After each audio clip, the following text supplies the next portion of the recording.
Hello बेटा जी, कैसे हैं आप। Welcome to EL academy. मेरा नाम है मनोज राणा और आज हम करने वाले हैं methods to solve linear equations in two variables. और जो मेथड हम इस वीडियो में करने वाले हैं वो है बेटा जी क्रॉस मल्टीप्लिकेशन मेथड। इस वीडियो में मैं आपको पूरा cross multiplication method A to Z पूरा समझाऊंगा बेटा, और कोशिश करेंगे हम बिल्कुल वैसे अटेम्प्ट करने की जैसे कि हमको एग्जाम शीट में करना होता है, स्टेप बाय स्टेप। तो शुरू करते हैं। अब हम आ गए हैं बेटा जी हमारे लास्ट मेथड की तरफ, जो लीनियर इक्वेशंस को सॉल्व करने का हमारा फोर्थ मेथड है, क्रॉस मल्टीप्लिकेशन मेथड। इसमें भी हम सेम ही इक्वेशन ले रहे हैं। अब जो मेथड होगा वो क्या होगा, जैसा कि हमेशा करते हैं हम गिवन इक्वेशन जो है वो लिखते हैं, लेकिन इसमें बेटा जी ये इस फॉर्म में नहीं होनी चाहिए, बल्कि जो स्टैंडर्ड लीनियर इक्वेशन फॉर्म होती हैं ये उस फॉर्म में होनी चाहिए। तो यहां पर जो है वो हम लिखेंगे given equations can be rewritten as,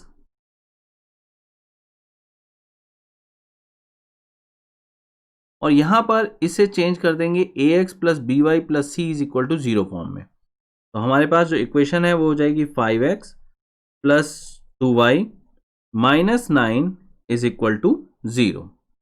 और जो दूसरी इक्वेशन है वो हो जाएगी 2x plus 3y minus 8 is equal to 0। इसे जो है वो हम इक्वेशन नंबर 1 दे देंगे, इसे हम इक्वेशन नंबर 2 दे देंगे। लेकिन इसमें जो मेथड है हमारा, इसमें ये फर्स्ट और सेकंड इक्वेशन को आगे हमें कहीं ज़रूरत नहीं पड़ती इसको यूज़ करने की। ये जो बच्चे हैं उनके लिए सबसे ज़्यादा मुश्किल मेथड होता है 10th में, लेकिन जैसे जैसे आप आगे बढ़ेंगे 11 12th में आप आएंगे, ये मेथड जो है वो सबसे फेवरेट मेथड हो जाता है। क्यों? क्योंकि ये सबसे छोटा मेथड है बेटा।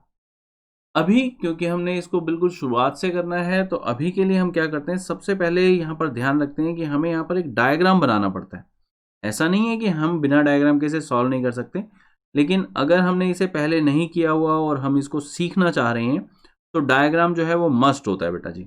तो यहाँ पर हम लिखते हैं to solve the equations by cross multiplication method,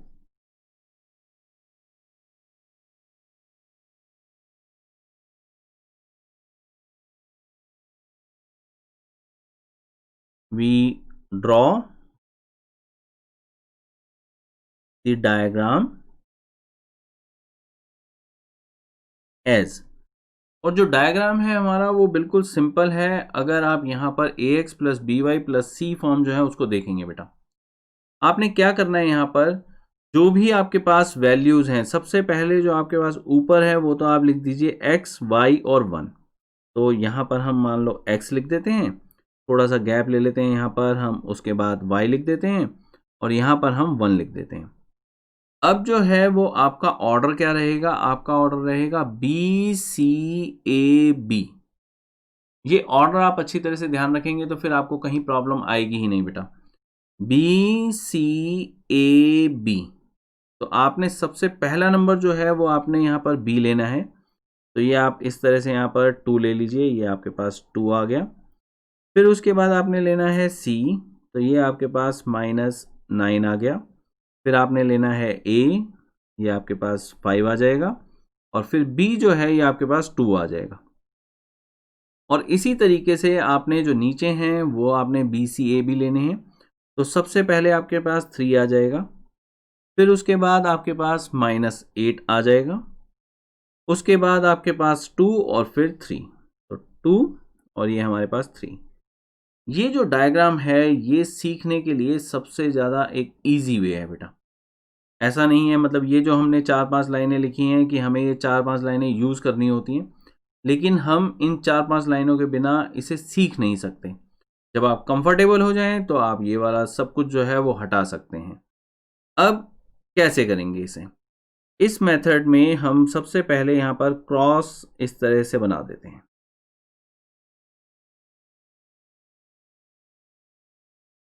और क्योंकि ये क्रॉस हम बना रहे हैं इसीलिए इसका नाम जो है वो पड़ा हुआ है क्रॉस मल्टीप्लिकेशन मेथड।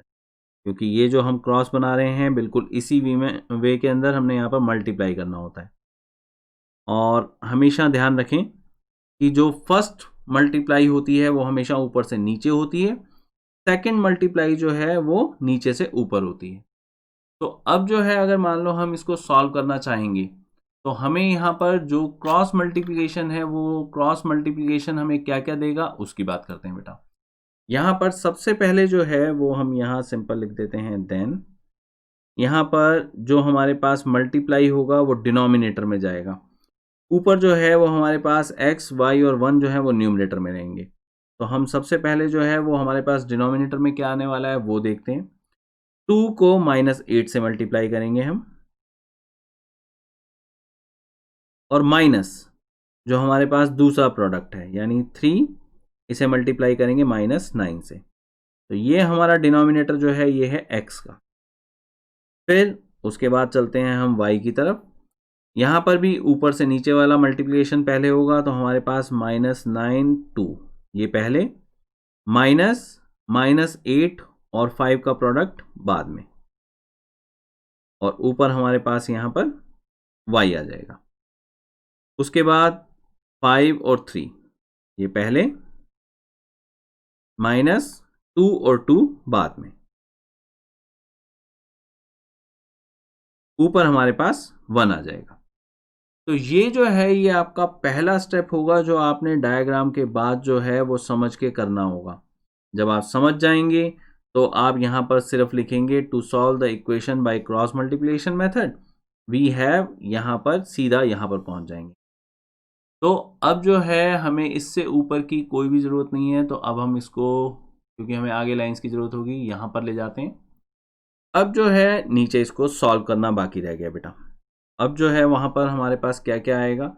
सबसे पहले अगर हम यहाँ देखें तो हमारे पास -16 आ रहा है, -16, यहाँ पर ये माइनस और ये माइनस प्लस देगा हमें, और ये 27 ये आ गया।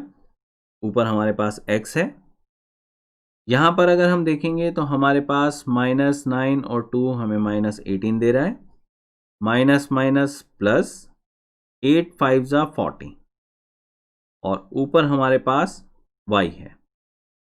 यहाँ पर ये 15 -4, और ऊपर हमारे पास है 1, और इसी को आगे जो है वो सॉल्व करते जाना है हमने। अब यहाँ पर हमारे पास -16 प्लस 27 ये हमारे को दे रहा है 11, तो हमें यहाँ पर मिल जाएगा x/11। यहाँ पर अगर हम देखें तो हमारे पास y/22 आ जाएगा, y/22, और यहाँ पर अगर हम देखें तो हमारे पास 1/11 आ जाएगा। इसे हम सॉल्व कैसे करते हैं अभी तक तो आपने नहीं किया होगा, अगर आप इस मेथड को सीख रहे हैं और अभी तक आप जो हैं वो 10th की शुरुआत में हैं। लेकिन अगर आपने ये किया हुआ है तो बहुत अच्छा है, और नहीं तो कोई मुश्किल चीज़ नहीं होती बेटा। कभी भी अगर मान लो हमारे पास इस तरह से रेशोज़ जो हैं वो 3 रेशोज़ आपस में इक्वल दी होती हैं, तो उसमें से किसी भी एक रेशो को बाकी 2 के इक्वल रखा जा सकता है।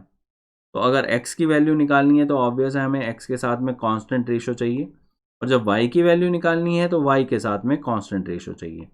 तो हम यहाँ पर क्या करेंगे, यहाँ पर हम लिखेंगे x/11 = 1/11, एंड जो दूसरी हमारे पास रेशो है वो y/22 = 1/11।